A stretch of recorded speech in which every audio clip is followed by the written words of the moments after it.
ओम श्री गुरुवे नमः। ओम शांति शांति शांति। प्रणाम भगवान। भगवान योग वासिष्ठ महारामायण से सर्ग नंबर 10 से 11 और शीर्षक है राजा जनक द्वारा संसार की स्थिति पर विचार और उनका अपने चित्त को समझाना। सत्संग लेते हैं भगवान।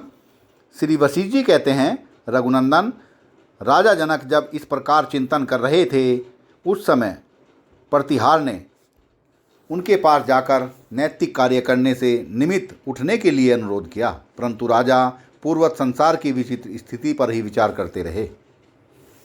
राजा बोले, जो सुख दुख रूप से स्थित है, यह राज्य कितने दिन का है? मुझे यहाँ इस क्षणभंगुर राज्य से कोई प्रयोजन नहीं है। यह सभी माया का मिथ्या आडंबर है। मैं इसका त्याग करके प्रशांत महासागर की भांति शांत रहकर एकांत में ही स्थिर रहूँगा। ऐ मेरे चित्त, बारंबार भोगों के आस्वादन में जो वेगपूर्वक तेरी वृत्ति हो रही है, यह बड़ी घृणित है। इससे तू दूर हो जा। तेरी जो भोग भोगने की चतुरता है, उसे जन्म जरा एवं जड़ता के समूह रूपी कीचड़ की शांति के लिए त्याग दे।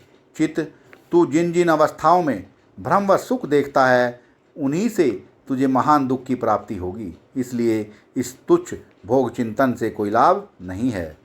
ऐसा विचार करके राजा जनक मौन हो गए। उनके चित्त की चपलता शांत हो चुकी थी, इसलिए वे चित्रलिखित पुरुषों की भांति अचल भाव से स्थित हो गए और पुनः इस प्रकार विचार करने लगे, मुझे कोई भी क्रिया करने से क्या प्रयोजन है और कुछ न करके निष्क्रिय होकर बैठे रहने से भी क्या मतलब है? इस संसार में ऐसी कोई वस्तु नहीं है जो उत्पन्न होकर विनाश को न प्राप्त हो। मिथ्या रूप से प्रकट हुआ यह शरीर कर्म करे या निष्क्रिय होकर बैठा रहे, सर्वत्र समान भाव से स्थित हुए मुझ विशुद्ध चेतन की इसमें क्या क्षति होने वाली है? मैं न तो अप्राप्त वस्तु की इच्छा करता हूँ और न प्राप्त वस्तु का त्याग ही। मेरा इस जगत में न तो कोई कुछ करने का प्रयोजन है और न करने या न करने से जो कुछ भी प्राप्त होता है, वह सब असन्मय विनाशशील ही है। इसलिए यह शरीर उठकर क्रमशः प्राप्त हुए कर्तव्य का पालन करे, यह निश्चेत होकर क्यों सूख रहा है?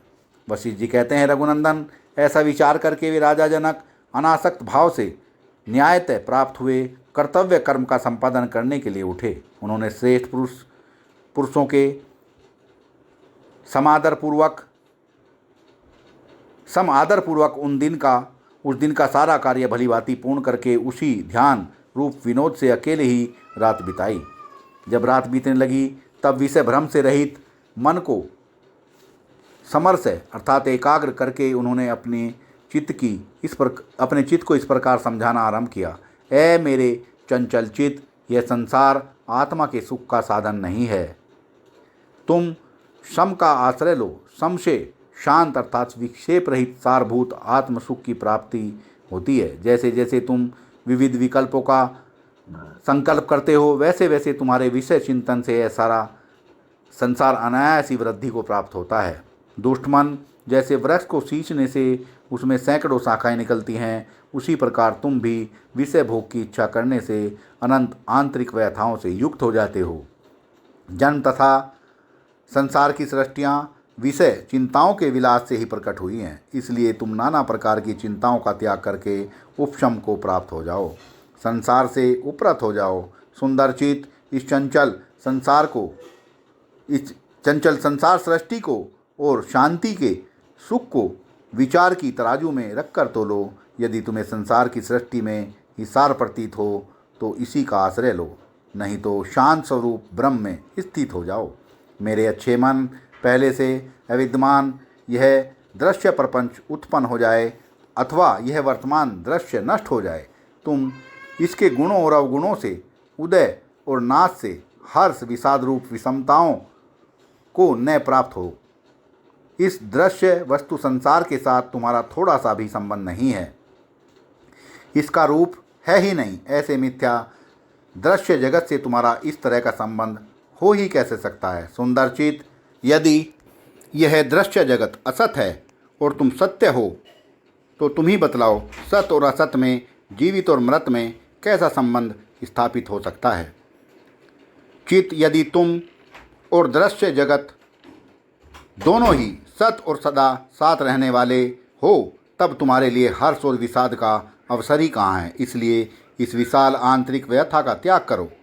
आत्म आनंद को जो मौन होकर सो रहा है, विवेक वैराग्य से जगाओ और इस अमंगलमयी स्थिति चंचलता को छोड़ो। अरे सचचित जड़ दृश्य रूप इस संसार में ऐसी कोई उन्नत और उत्तम वस्तु नहीं है जिसकी प्राप्ति होने से तुम्हें परम परिपूर्णता प्राप्त हो जाए। इसलिए अभ्यास और वैराग्य के बल से अत्यंत धीरता का आश्रय ले चंचलता को त्याग दो। सत्संग को विराम देते हैं भगवान। प्रणाम भगवान।